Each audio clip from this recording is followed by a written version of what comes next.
Assalamualaikum warahmatullahi wabarakatuh. Subhanal khair, kaifa halukum?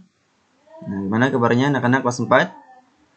Nah, semoga kita senantiasa dalam keadaan sehat walafiat, ya, dijauhkan dari segala macam penyakit dan mara bahaya. Amin ya rabbal alamin. Oke anak-anak, kembali lagi kita di pelajaran IPA. Sebelum kita mulai, mari bersama-sama kita membaca basmalah. Bismillahirrahmanirrahim. Nah, beberapa waktu lalu kamu sudah menulis tentang macam-macam gaya. Nah, adapun pada kesempatan kali ini akan Ustaz bahas apa yang kamu tulis beberapa waktu lalu. Nah, jadi kita akan membahas tentang macam-macam gaya. Apa saja gaya yang akan dibahas pada kesempatan kali ini? Yaitu gaya gesek, gravitasi, magnet, otot, dan listrik. Nah, mungkin kamu sudah menulis catatan kemarin hanya 3 ya. Gesek, gravitasi, dan magnet. Namun, pada pembahasan kali ini kita akan bahas 5-5-nya, ya, semuanya, otot dan listrik. Nanti setelah ini minggu depan kita akan latihan soal yang di buku paket. Nah, ini berarti sudah habis materinya untuk bab ketiga ini. Oke, langsung saja kita masuk ke pembahasan yang pertama ya, yaitu tentang gaya gesek. Gaya gesek yaitu gaya yang ditimbulkan akibat permukaan dua benda yang saling bersentuhan. Ya, yang namanya gesek kan berarti bergesekan. Ya kan, jadi ketika ada dua benda yang bersentuhan, nah, bersentuhan berlawanan arah, ya. Misal ada dua benda, kamu pegang dua benda pensil dan pulpen misalnya. Nah, si pensil kamu arahkan ke arah kiri, pulpen ke arah kanan, maka itu akan terjadi gaya gesek. Ketika dua-duanya ke arah yang sama, itu tidak akan terjadi gaya gesek. Misal, kamu tempelkan pensil dan pulpen, nah dua-duanya ke kanan, nggak bakal terjadi gaya gesek, ya, karena sama arahnya. Semakin kasar permukaan suatu benda, gaya geseknya semakin besar. Tentu, ya, ketika permukaannya si benda itu kasar, tidak halus, maka gaya geseknya pun akan semakin besar. Pada permukaan yang licin, gaya gesek yang dihasilkan kecil, sehingga benda lebih mudah bergerak. Contoh permukaan licin itu apa? Contoh lantai ya. Lantai, kemudian permukaan yang basah, nah itu kan licin. Nah itu gaya geseknya akan semakin berkurang. Nah di sini kita akan lanjut ke manfaat daripada gaya gesek itu sendiri. Yang pertama, tidak akan tergelincir ketika jalan karena sepatu yang kita gunakan bergesekan dengan lantai. Alas sepatu dibuat beralur agar gaya geseknya lebih besar. Nah ini ya, kita pernah lihat mungkin di sepatu kamu itu kan lihat permukaannya ada alurnya gitu ya. Nah itu untuk manfaatnya untuk memperbesar gaya gesek supaya kamu tidak tergelincir ketika jalan. Nah, beda halnya ketika ada alas sepatu yang licin tanpa alur misalnya, ya, yang polos. Nah itu bisa gaya geseknya kecil dan bisa menyebabkan kamu tergelincir, ya. Beda juga ketika mungkin ada sebagian daripada kamu punya sepatu gunung. Nah sepatu gunung ya, sepatu gunung kemudian atau sendal gunung. Nah itu kan alasnya itu berbeda, dia bergerigi, alurnya juga lebih kelihatan. Nah itu untuk memperbesar gaya gesek ketika kita berjalan di lantai, di tanah, ya. Karena ketika kita gunung kan tanah semua ya, tanah dan bebatuan.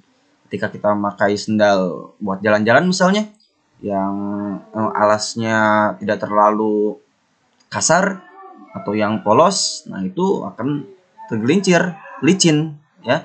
Ketika kita naik ke gunung, nah itu akan berpotensi untuk tergelincir, jatuh. Selanjutnya, untuk mengerem sepeda, kampas rem akan memberikan gaya gesek pada pelek roda sehingga menghambat perputarannya. Nah, ya kamu pernah bersepeda ya, sebagian besar pernah bersepeda dan di situ ada kampas remnya. Nah, jadi yang membuat berhenti itu kan sepeda ketika kita mengerem.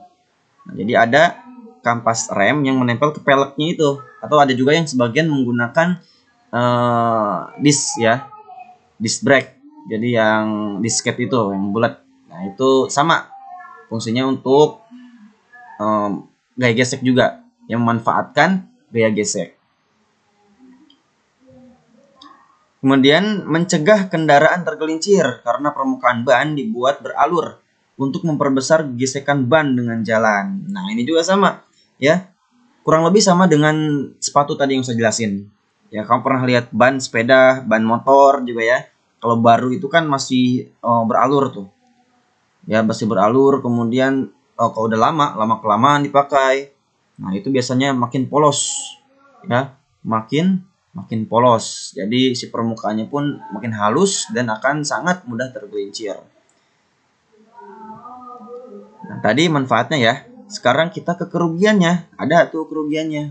Apa saja? Pertama, menghambat gerakan. Misalnya, benda yang didorong di lantai yang kasar lebih sulit digerakkan dibandingkan dengan lantai yang licin. Contoh ketika kamu bisa mendorong meja. Ya, meja mempunyai permukaan yang kasar. Ya, meja ketika kamu dorong kan itu agak-agak sulit. Apalagi tambah dengan beban yang berat, misalnya meja yang berat atau di atasnya ada apa. Nah, itu akan menghambat gerakan. Beda halnya ketika misalnya mejanya ada dikasih roda. Nah, itu roda tersebut untuk memperkecil gaya geseknya. Dia bisa berputar kan. Nah, itu diperkecil tuh gaya geseknya sehingga kita ketika mendorong akan lebih mudah. Mengikis permukaan yang bergesekan. Nah, permukaan yang sering mengalami gaya gesek semakin lama semakin halus yang disebut dengan mengalami aus. Contohnya ban sepeda yang sering digunakan. Tadi ya yang saya jelasin juga, ketika ban sepeda, ban motor karena sering digunakan, dia akan lama kelamaan kan sering bergesekan tuh dengan permukaan aspal atau jalan. Nah, otomatis lama kelamaan akan halus tuh si permukaannya, sehingga tadi bisa berpotensi untuk tergelincir ya karena licin. Nah, itu gaya gesek. Sekarang kita beralih ke gaya gravitasi. Nah, ada yang pernah dengar apa itu gaya gravitasi? Nah, gaya gravitasi merupakan gaya tarik yang dialami suatu benda terhadap benda tergantung pada jarak benda dari pusat bumi. Jadi, intinya semua benda yang ada di muka bumi ini akan jatuh ke pusat bumi. Ya, akan jatuh ke bawah. Bumi itu bentuknya apa? Bulat atau datar atau kotak atau segitiga? Bulat. Nah, jadi ada pusat bumi dan semua bumi atau semua benda yang ada di bumi itu tadi jatuh atau arahnya ke bawah, ke arah pusat bumi itu tersebut ya. Jadi makanya kita ketika menjatuhkan barang otomatis dia akan ke bawah. Ya, beda halnya ketika kita di luar angkasa melayang-layang kan. Nah, ketika ada astronot, ya kan kamu suka lihat mungkin di film-film, itu benar adanya. Ya, melayang karena tidak ada gaya gravitasi ya, atau kecil gaya gravitasinya. Kayak dia melayang.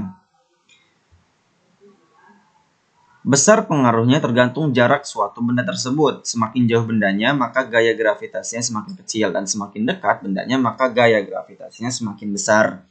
Nah, contohnya ketika ada yang terjun payung. Kamu pernah lihat gak ada yang terjun payung? Ya, mungkin di film-film atau mungkin kamu pernah lihat langsung. Nah, itu kan dia pertama dari pesawat terjun dulu. Terjun, nah belum dikeluarin tuh parasutnya. Terjun, nah lama-kelamaan semakin dia dekat ke permukaan bumi, dia akan merasa semakin kencang badannya turun. Wah, saya semakin ketarik nih. Nah, itu adalah kode di mana dia harus membuka parasutnya. Ya, ketika di atas dia masih bisa, kadang ada yang suka freestyle ya, ada yang suka bergaya atau yang lain kan. Nah, itu ketika lama-kelamaan semakin ke bawah, semakin mendekati bumi, nah dia akan semakin ketarik tuh badannya. Semakin jatuh, baru dia membuka parasutnya. Itu kode ya. Kemudian kita akan beralih ke manfaat gaya gravitasi bumi. Antara lain, benda-benda yang ada di bumi tidak terlempar keluar angkasa. Ini manfaatnya ya, karena adanya gaya gravitasi tadi. Manusia dapat berjalan di atas permukaan tanah. Ya, karena ada gaya gravitasi, jadi kita menempel di atas tanah. Ya, ketika kita melompat pun kita akan kembali ke bawah. Ya, karena kita tadi ada gravitasi bumi.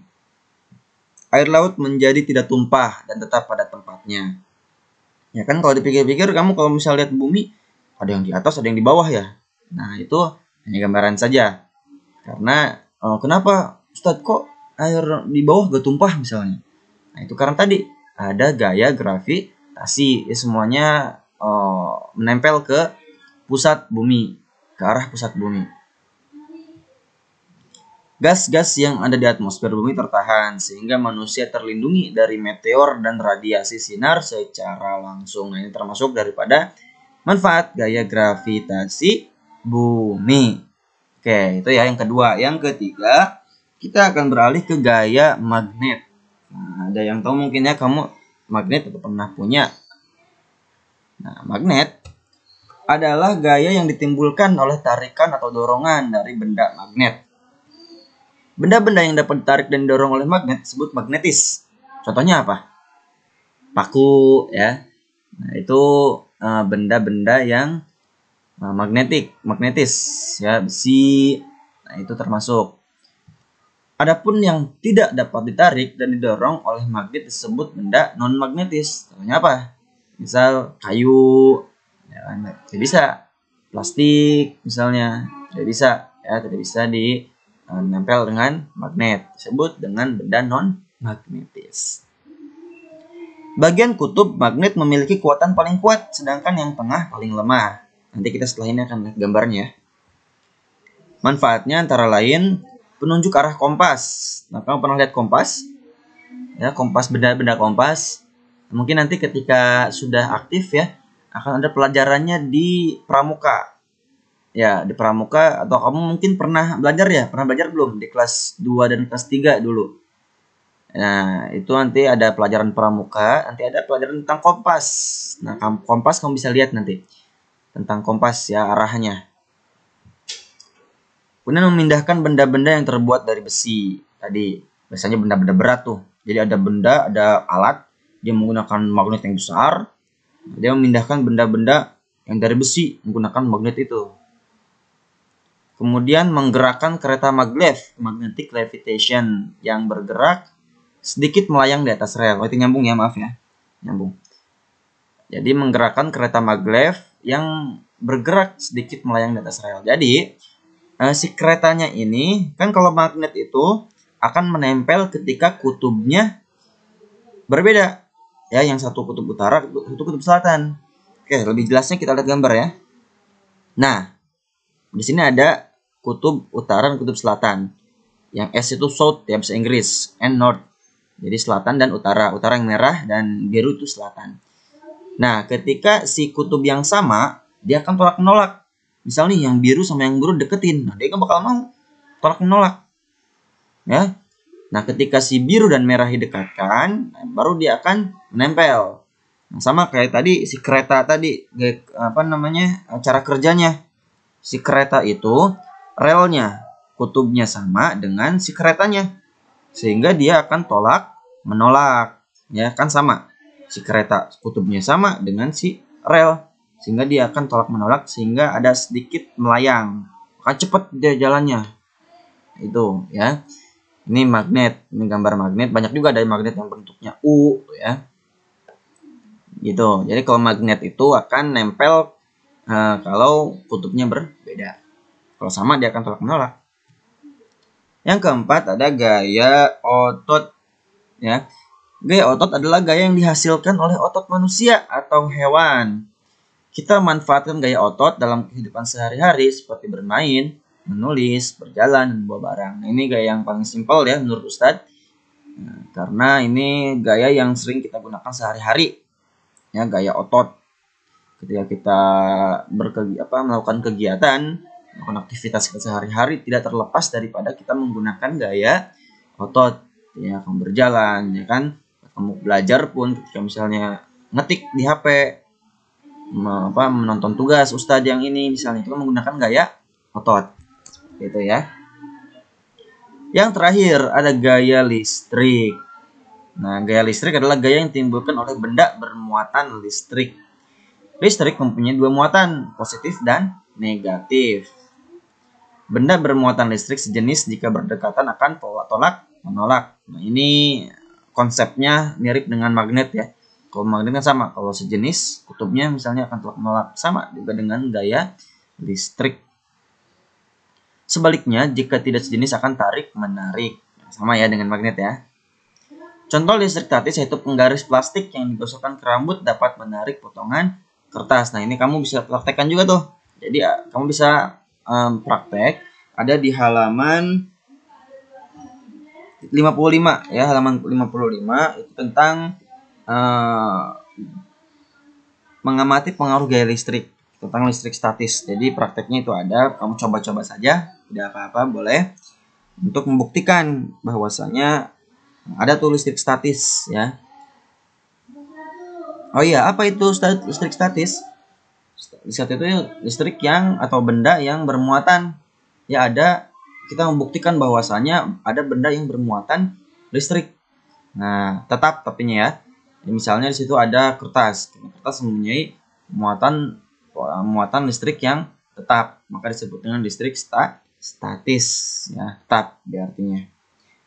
Oke, untuk pembahasan kali ini mungkin usah cukupkan ya. Tadi kita sudah membahas 5 macam gaya. Apabila ada yang kurang jelas, boleh tanyakan lewat WA ya. Silakan WA Ustadz saja langsung, nanti Ustadz jelaskan kembali. Apabila ada yang tidak dimengerti, mungkin satu gaya atau beberapa penjelasan tadi yang kurang dari Ustadz, silahkan di WA ke Ustadz ya. Kemudian jangan lupa juga tulis nama kamu di kolom komentar sebagai bentuk absensi karena kamu sudah menonton video ini. Terima kasih, kita cukupkan dengan baca Alhamdulillahirabbil alamin, syukran. Assalamualaikum warahmatullahi wabarakatuh.